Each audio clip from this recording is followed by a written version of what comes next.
Eu gosto muito desse assunto. E assim, quando eu vou explicar a respeito de fé, e principalmente voltado ao milagre de cura, eu não tenho como me desvincular de uma mensagem bíblica que é daquela mulher do fluxo de sangue. A Bíblia diz que ela estava há 12 anos com aquela hemorragia.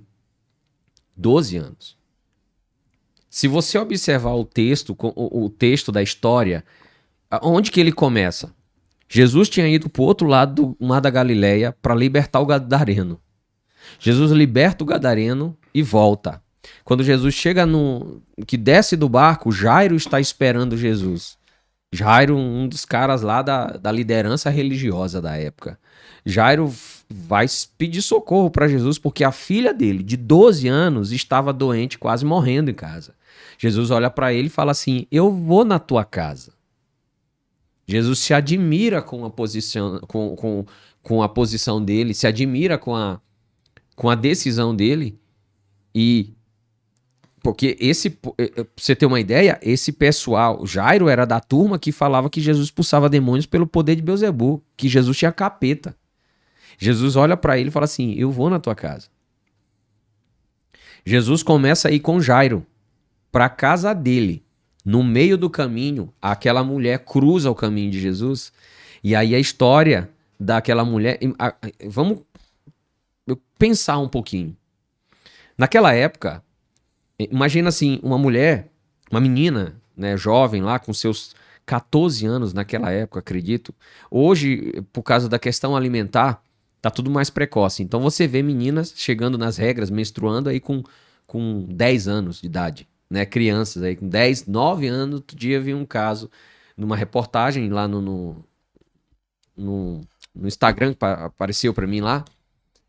Uma menina de 8 anos, né, teve a sua menstruação e ela passou por um abuso e ficou grávida com essa idade, 8 anos, né? Mas naquela época, que era um tempo diferente, uma menina chegava a menstruar lá com 14, 15 anos, né? Vou colocar uma média aí.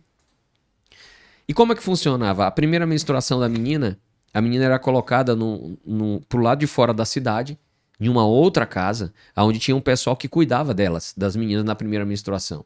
E elas ficavam lá. Passava-se o período lá dos 7 dias, os pais voltavam lá para buscar a menina. E aí voltava para casa. E era assim que funcionava. Só que, imagina, durante 7 dias, 1 mês, 2 meses, 3 meses, os pais indo lá e ainda não pode liberar, não pode. E a menina ficava lá reclusa em outro lugar fora. Eu tô falando aqui de história, hein, gente? Talvez você não vai encontrar essa história literalmente escrita na Bíblia. Você tem que buscar a história para entender. E aí, passa 1 ano, 2 anos, 10 anos, 11 anos. Aquela menina deixou de ser uma menina, deixou de ser uma adolescente e se tornou uma mulher com aquele problema. 12 anos, eu fico imaginando, e aqui eu tô conjecturando, hein? 12 anos aquela menina longe da família, longe das pessoas que ela gostava. Longe. Porque ela tinha aquele problema. E a lei judaica dizia que ela não podia ter relacionamento, não podia tocar em ninguém com aquela condição, porque senão ela poderia ser condenada à morte por apedrejamento. Era o que a lei dizia na época.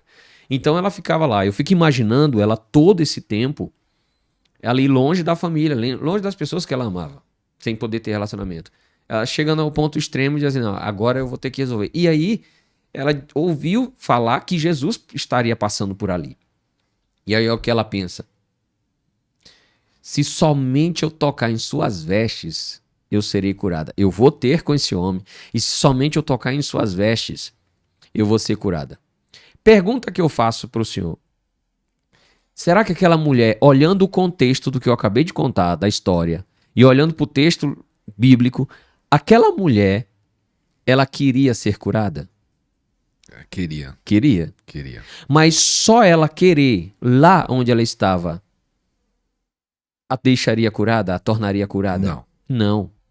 Então teve algo que ela precisou fazer, teve algo que teve que se manifestar, além do somente querer. E aí é por isso que eu digo, a maioria das pessoas confundem a fé de verdade com somente o querer, o desejo de querer. E só o desejo por si só não vai levar a lugar nenhum, só vai te deixar desejando. E muitas vezes esse desejo só vai te causar frustração quando o desejo não é correspondido. Então ela pegou, ela saiu, ela deu o passo de sair do comodismo, sair do estado que ela estava e falar assim, eu vou atrás dele. E eu vou, se somente eu tocar em suas vestes, eu vou ser curada. Veja bem, a história conta, a lei diz que se ela fosse vista no meio do pessoal tocando em alguém, ela poderia ser condenada à morte por apedrejamento. A história conta que aquela mulher passou no meio de todo mundo, quieta, calada, sem falar nada, e ela tocou nas vestes de Jesus, no tzitzit, né? Do manto. E quando ela tocou, ela foi curada instantaneamente. Pergunta que eu faço ao senhor agora. Será que aquela mulher não tinha medo? Acho que tinha, mas a fé foi maior. Muito bem, vamos lá. Como é que eu sei que uma mulher, que ela estava apavorada? Eu estou conjecturando. Geralmente, mulheres, elas são muito mais... vou usar a palavra eufórica, de euforia, no bom sentido. De que elas são muito mais emotivas quando tem que resolver alguma coisa. Diferente do homem. O homem, às vezes, é muito mais controlado e quando o homem chega a se exaltar, porque ele está no limite e vai resolver de outra forma. As mulheres são mais exaltadas quando tem que resolver alguma coisa. Quando um problema acontece para uma mulher, ela chora. Ela soluça, ela grita. É assim que uma mulher reage. Você acha que aquela mulher não estava com medo? Ela estava apavorada. Mas ela continuou fazendo. Será que a cabeça daquela mulher não estava em dúvida? Será que ela não estava em dúvida no momento que ela estava indo? E agora? E se eu tocar e nada acontecer? Claro que estava. Ela estava com medo e ela estava com dúvida. A pergunta que eu faço para você é: nós aprendemos, fomos ensinados que medo e dúvida é falta de fé. Não é verdade? É. A gente aprendeu isso, que medo e dúvida é falta de fé. Aquela mulher estava com medo. E aquela, se ela não tivesse com medo, ela ia chegar, sai da frente. E ia acontecer. E não, ela sabia que se ela fosse vista, ela morreria. Eles iam pegar ela e ela seria condenada por a morte por apedrejamento. Mas ela foi caladinha. Ela estava com dúvida? Provavelmente sim.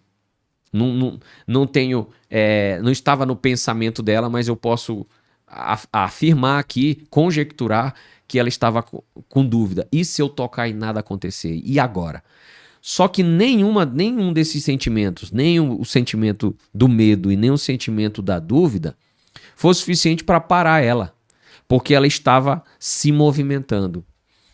Enquanto ela estava com medo, pensando, alguém me vê, eu vou ser presa aqui e vou morrer. Se alguém me vê, enquanto ela estava pensando isso, os pés delas estavam caminhando, caminhando, ela estava caminhando na direção de Jesus.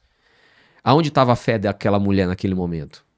Nos pés dela, que era o que estava fazendo um movimento para ela ir até Jesus.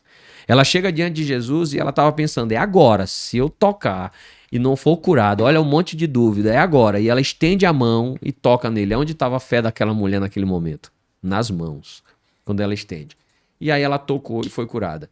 Jesus para e diz, opa, alguma coisa aconteceu aqui, porque de mim saiu virtude, de mim saiu poder. E aí eles disseram, pergunta quem te tocou, tá todo mundo empurrando todo mundo aqui. E aí Jesus, não, foi alguém diferente, porque de mim saiu poder. Foi um toque com fé. E aí aquela mulher, ela fala, eu estava com a tal enfermidade, quando eu toquei, eu fui curada imediatamente.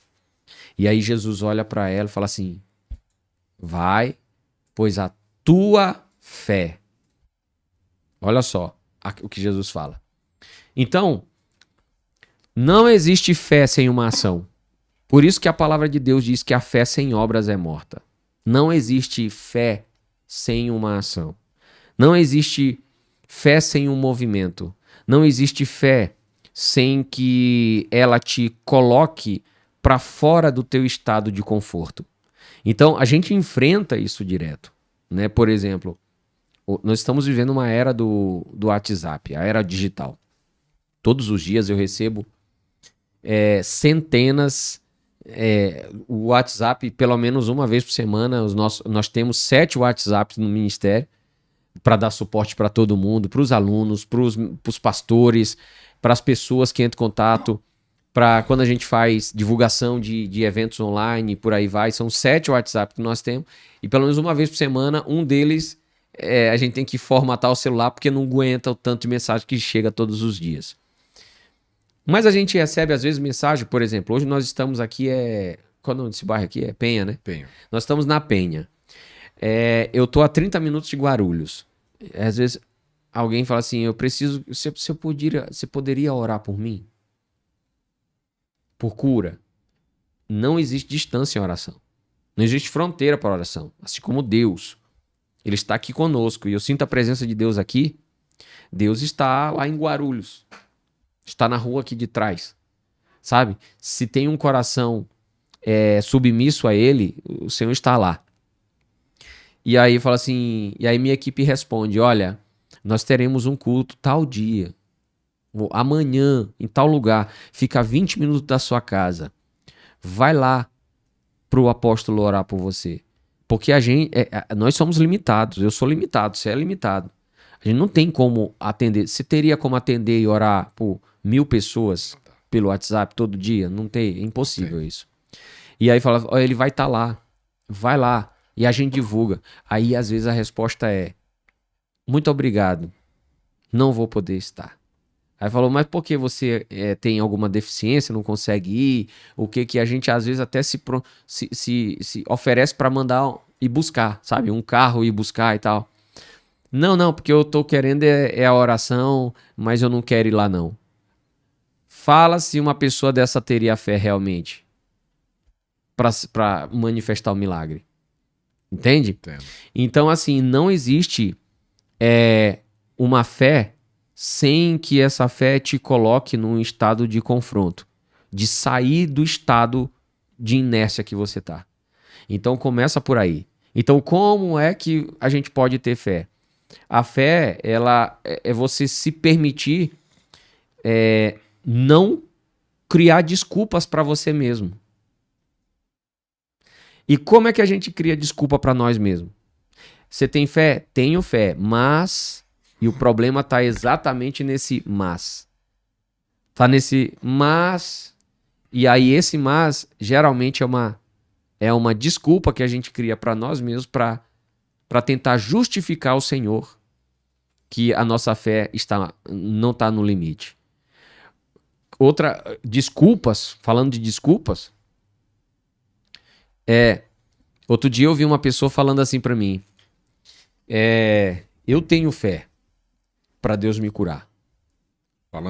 Falou, eu tenho fé pra Deus me curar. Mas a verdade, apóstolo, é que é vontade do Senhor que eu fique assim. É vontade dele.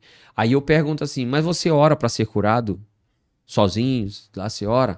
Claro que eu oro. Aí eu falei, mas me responde uma coisa. Se é vontade do Senhor que você permaneça doente, você não concorda comigo que se você orar para ser curado, então você está indo contra Deus?